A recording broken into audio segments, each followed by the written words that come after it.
I've only been babysitting for about 6 months now.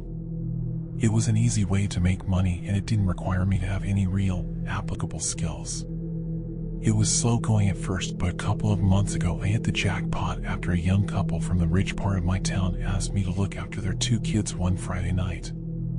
They paid me $200 to look after their extremely well-behaved children for 3 hours in a house 5 times the size of mine. It was awesome.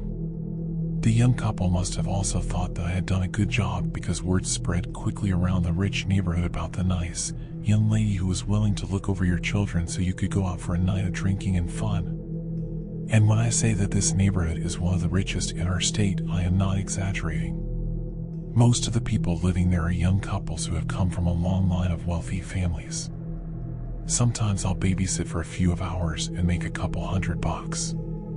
Other times the parents want me to stay the night while they go off and get a hotel room so that they could be away from their kids for a change.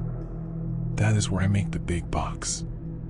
A couple of days ago, a husband and wife had texted me asking if I could stay the night at their mansion and watch their 7-year-old little girl for them. I happily agreed.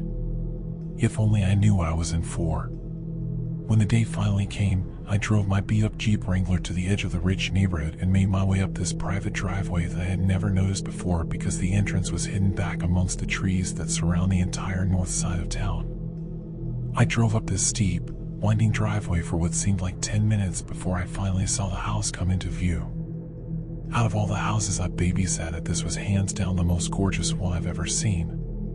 It was a huge Victorian-style mansion that was covered in dark brown bricks, making it blend perfectly into the woods surrounding it. I got out of my car and made my way up to the front porch where I knocked on this gigantic, wooden door. A few seconds later, a beautiful woman in her mid-30s answered and introduced herself as Mrs. Collins. She called her husband down, and shortly after, an extremely handsome man, also in his 30s, came walking down the grand stairway holding an adorable little girl in his arms. The couple seemed very anxious to leave, and even though they were both gorgeous people, I could tell that underneath all of their beauty they were both extremely tired and haggard from having to keep up with their 7-year-old. They were obviously very excited about having an entire night to themselves and couldn't wait to get out of there as fast as they could. Before Mr. and Mrs. Collins left, however, Mrs. Collins handed me several pieces of paper and told me that she had written down a couple of instructions for me to follow throughout the night. She stressed to me how important it was to follow her instructions, and I assured her that I'd give them a look. I waved to the pretty young couple as they made their way down the driveway in their expensive Mercedes and then closed the door behind me. I gave the instructions a quick once-over before folding the papers and stuffing them into my back pocket. I'll look at them later, I told myself. How stupid I was to do that. Mr. and Mrs. Collins' daughter, Samantha, was a very nice, young girl who warmed up to me almost immediately, and we had spent the next few hours playing games and watching TV. After we finished our 5th episode of Teen Titans Go, I noticed that it was getting late and asked Samantha what her bedtime was. She shrugged, not really giving me an answer, which is when I remembered Mrs. Collins' instructions. I pulled out the folded pieces of paper and scanned through them very quickly when I saw the word "Samantha needs to be in bed before 8 p.m. I checked the time to find that it was almost 7:45. Well, it looks like your bedtime is right now. I said, lift Samantha up off the couch so I could get her ready.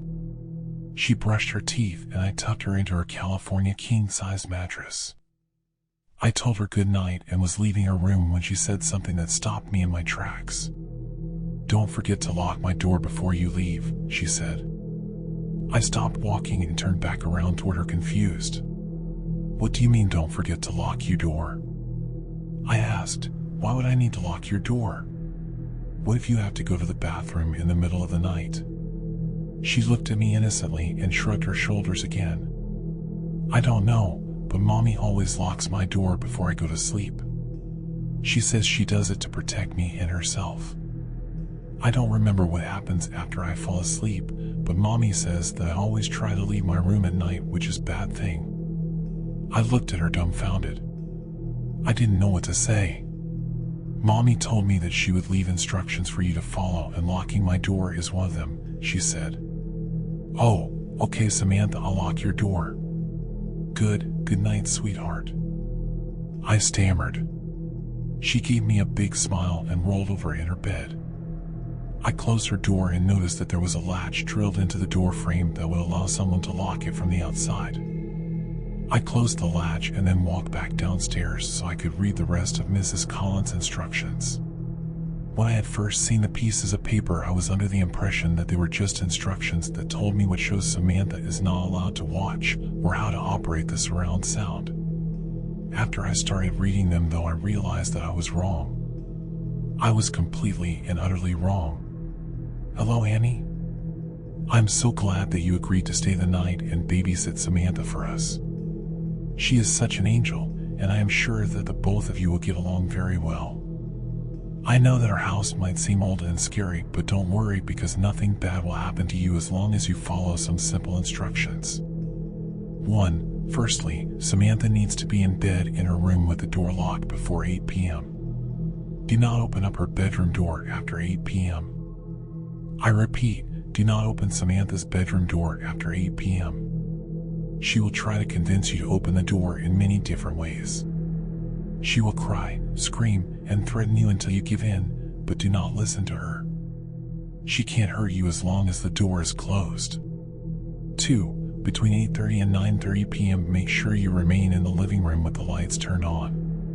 Around this time of night you may hear scratching and growling coming from Samantha's room or from other parts of the house. These noises are nothing to worry about as long as you stay in the living room.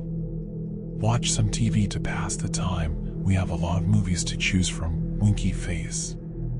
3. After 9:30 do not venture into any dark areas of the house. I would recommend that you turn on as many lights as you can before 9:30 so that you don't accidentally trap yourself.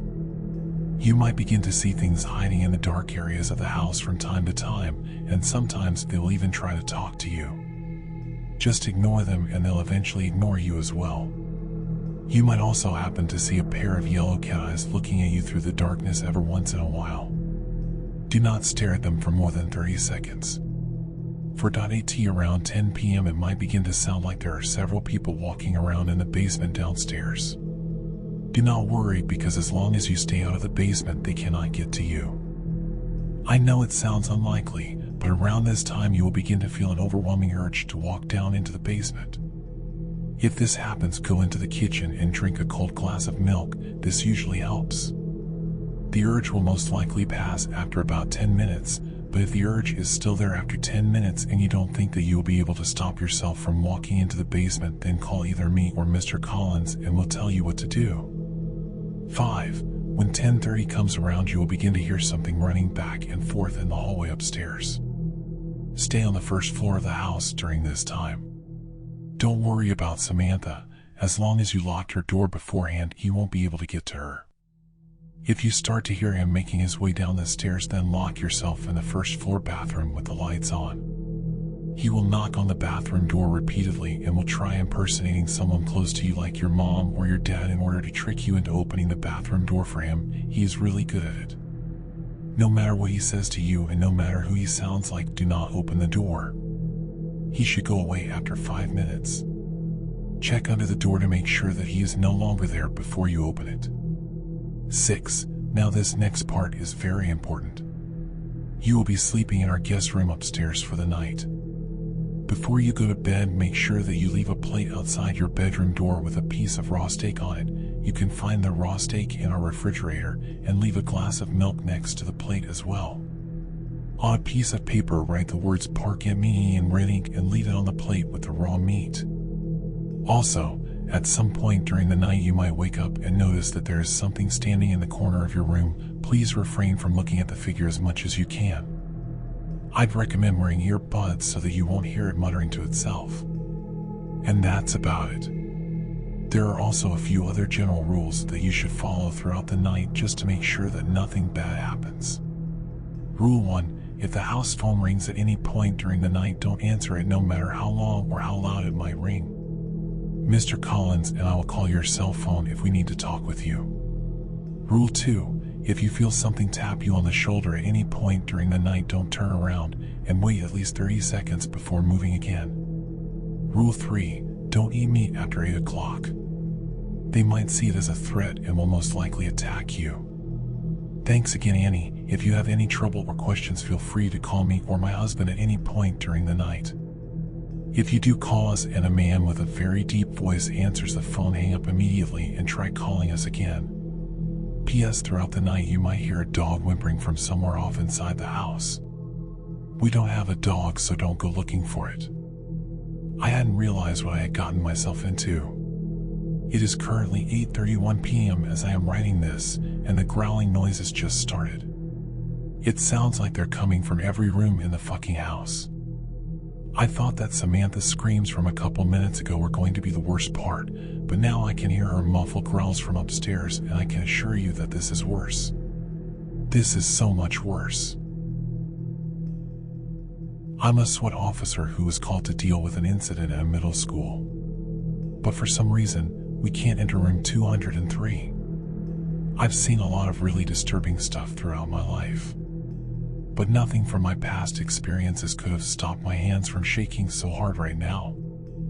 I don't know what the hell is going on at this school in that godforsaken room. I was never the type of guy who got excited for assignments. Whether it be hostages, bomb threats, shooters, the adrenaline rush only lasts for so long. The fear kicks in quickly after.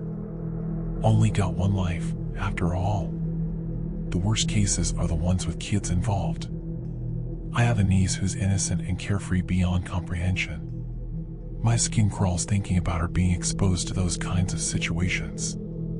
Safe to say, I wasn't looking forward to whatever task laid ahead of us when we were called in. When we arrived, there were already 6 or 7 police vehicles parked outside, with a massive crowd of evacuated students standing outside. A lot of them looked a combination of utterly shocked and terrified, like they'd just been chased through a cemetery by a machete-wielding demon. As we entered the building, we were getting caught up to date by one of the police officers. But he was hardly any help. We don't know what to do. They're in room 203, but we can't go in there. Can't go in there? What did you mean? Dex, our unit leader, asked him. He stumbled out a mostly incoherent response, skin pale and eyes wide as he did so. From his expression, you'd assume that he'd been to hell or something of a comparable nature. Obviously, we weren't taking this lightly. We tried getting more information out of him, but he was adamant that he didn't know anything beyond the fact that we couldn't go into the room under any circumstances. We'll figure it out. Dex ended up saying to him, realizing that trying to converse with the guy was getting nowhere. The officer simply nodded his head in response. Not confidently, though. We traversed into the school and up to the 2nd floor, all alert as hell. In the utter silence, the place was rather eerie. Not that I ever liked school regardless. Once we ascended the stairwell, room 203 was just to our right. It wasn't really what we expected. No blood. No signs of a struggle. Just a room. However, it wasn't silent in there. We approached the door cautiously, listening intently to what was going on inside. It sounded like a teacher giving a standard lecture. But obviously, that wouldn't have warranted a school-wide evacuation and subsequent police backup. Jensen, another officer, tapped me on my shoulder, pointing to the crack underneath the door. I didn't see it at first, but a small stream of blood had begun oozing out from underneath. "Aw, shit," I thought to myself. Even though I was expecting something like this sooner or later, it was still jarring to see. I wanted to bust down the door right then and there, unleashing a flurry of lead into the perpetrator's skull, but that was obviously impulsive. He might have had hostages, or wired the door to explode upon opening, or something of that nature. The police officer's words also stuck to my brain. Sure, he seemed like a maniac, but people don't just become that way through arbitrary means. He'd definitely seen something bad lurking behind the door, and I wasn't eager to find out what. Still, we had to figure out a plan. I tried listening closer in an attempt to discern what the person was saying. Now, I wasn't sure if they were speaking too quietly or if they were using another language entirely, but I couldn't make out anything explicit. But the more I listened, the more obscure their tone and speech patterns appeared to be. It wasn't like somebody giving a lecture at all. It was more akin to somebody monotonously reciting a series of separate and unrelated passages in succession. Eventually, Dex stepped up, banging on the door. "What's your purpose here? You got any demands? At the moment, we're willing to cooperate. But we can't do that if you don't communicate with us." No response. We tried negotiating for 10 more minutes, but the speaker paid no attention to us, simply continuing their obscure diatribe to the audience of presumably captive and horrified students. "Fuck it," Dex said, frustrated. "Hate dealing with crazy fucks." He pulled out a radio and began talking to another unit. Soon enough, 2 more teams were on their way, one to monitor the windows from outside, and one to take a position in the room directly under 203. We were trying to consider every possible angle here. About 15 minutes later, the outside team showed up. Of course, there was nothing much to report on, given the fact that the windows were boarded up from the inside. Still, they had multiple snipers take vantage points. They were more or less there in case things went absolutely belly up.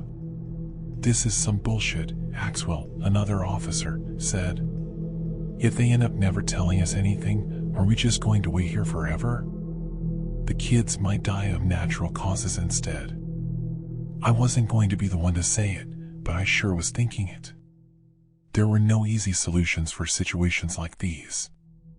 Another 5 minutes elapsed before the ground team showed up, announcing to us over the radio that they were making their way over to the room underneath. The radio crackled once again. "Hey, Dex." Dex picked it up. "Yeah. Something wrong?" "I don't think we should go inside." "What? What the fuck are you talking about?" He was cut short by something rather jarring. Not a noise. More so the absence of noise. Whoever was inside the room had stopped talking. Dex put the radio down, ready to negotiate once again. "You finished? Can we talk now?" he asked. Suddenly and wholly unexpectedly, the door opened just a crack. Thankfully, I was on the side closest to the doorknob, which meant I wasn't able to see anything inside. But as for the 3 officers who did, including Dex, well, I'm not quite sure what happened to them. I remember feeling a gust of boiling air seeping out and seeing some kind of deep purple glow emanating from within. At a point, I thought I could see Dex's eyes beginning to leak blood, but that may just have been my imagination. All I know is that I blinked a few times from the heat, and a few seconds later, 2 of the officers were gone and the door was closed, leaving Jensen by himself, kneeling on the ground while covering both of his eyes with his hands. We tried getting him to talk, but he wouldn't budge. In fact, he wouldn't move an inch from his bizarre position. At that point, I was beginning to panic hard. This evidently wasn't a normal situation at all. Lee was also frustrated, banging on the door and barking out orders as if whatever fucked up entity lurking in the room cared at all about his grievances. And then he made a drastic mistake. He took his rifle and began breaking the door down with it.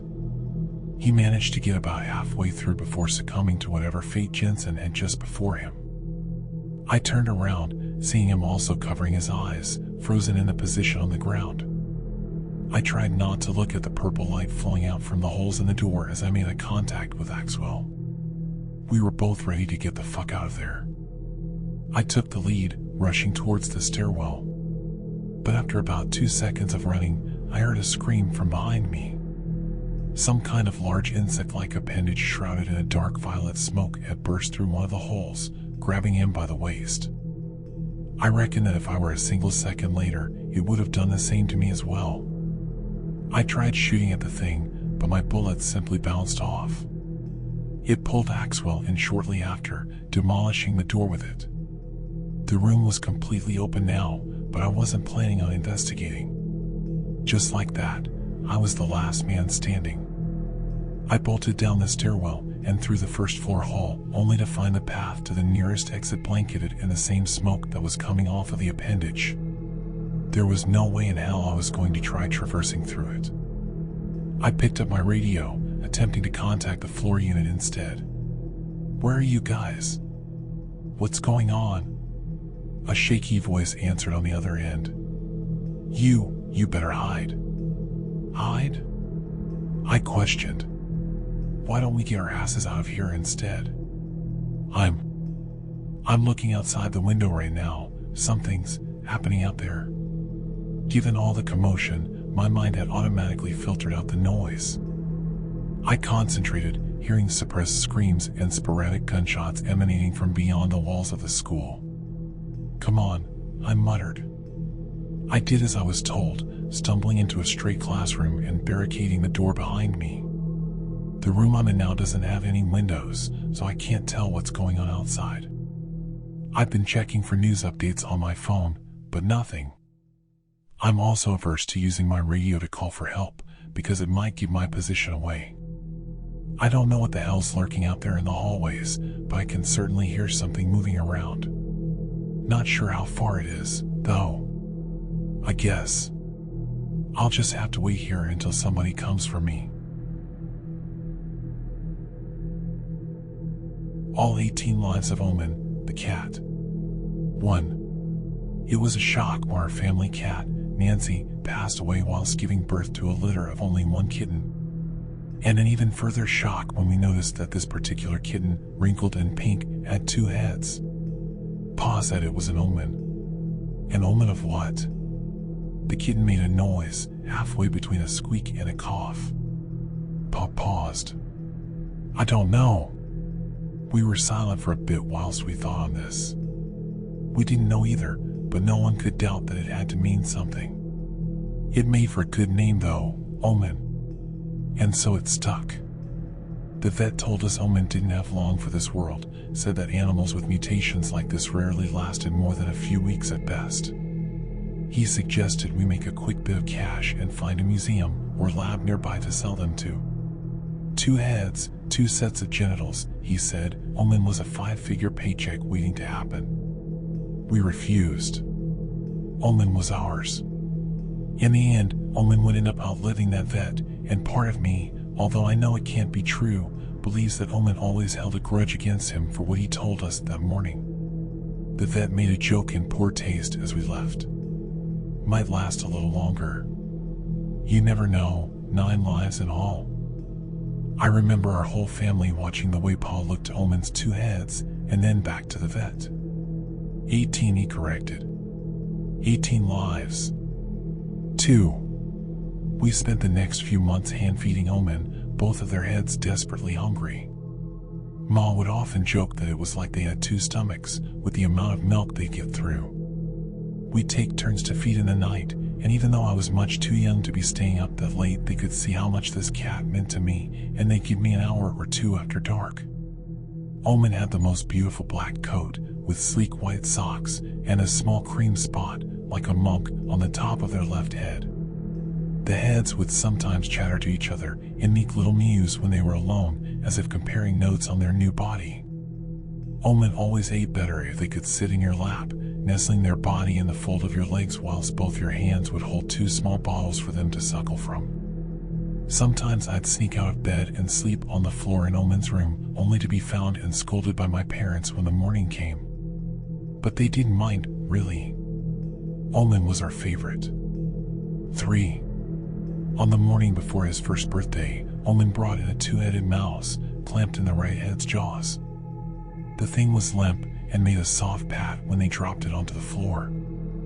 I must have been 12 at the time, but I remember poking the mouse with a brush, turning it over to have a better look at each head. I was so absorbed in the rodent's strange biology I completely ignored the sound of my ma and pa coming to stand behind me, hands on hips, watching me watch it. "I think it's a message," Pa said. Ma made a noise. He's right. I think they're telling us they're not alone. Both of Omen's heads mewed in sync, as if to agree. 4. We went on holiday as a family, and as much as it pained us, were unable to bring Omen. Omen knew something was up when they saw us putting our clothes in bags, and when we all left at once, and they tried to sink their claws into our shoes to beg us not to go. But we had to, and we did. When we returned, sunburned and at ease, we found that Omen had taken the time to smash every single clock in the house. 5. Omen would bring in all sorts of creatures, rodents, small birds, beetles it found interesting, frogs, toads, even fish every now and again. One evening in particular, the family were gathered around the TV, watching I can't remember what, when Omen strolled in, sat straight in front of the screen, attention please, and dropped the bottom half of a squirrel at its feet. The organs and intestines were hanging out, putrid and red, and we could see the way Omen's fur was matted around the mouth. He thinks we're hungry. Trying to feed us. Pa said. Disgusting. Doesn't look half bad. If you're so hungry, you can clean it up. Omen watched with disappointment as Pa dropped the offering into the bin. Though I didn't miss the whisper that followed, sorry, Omen. 6. We lived in a big house, and family and friends would often cycle through, staying in various rooms when they encountered problems of their own or just needed a roof over their head for a while. Our uncle came to stay with us during the last days of his life. There was no more modern medicine could do for him, and he told everyone he wanted to die with dignity. We obliged him. And so, for the last week of his life, Uncle lived as normal a life as he could, told stories until he grew too tired, never complained, and despite our protests slipped Omen meat and fish under the dinner table. Around 24 hours before he died, Omen took up a vigil by his bedside. We'd been advised by the nurses that we should keep Omen away, that having a cat that close would only cause trouble, that you never knew where your pet had been. But that day, Omen wouldn't budge. They hissed and bared their teeth whenever anybody made a motion to pick them up, and the whole thing quickly became more hassle than it was worth.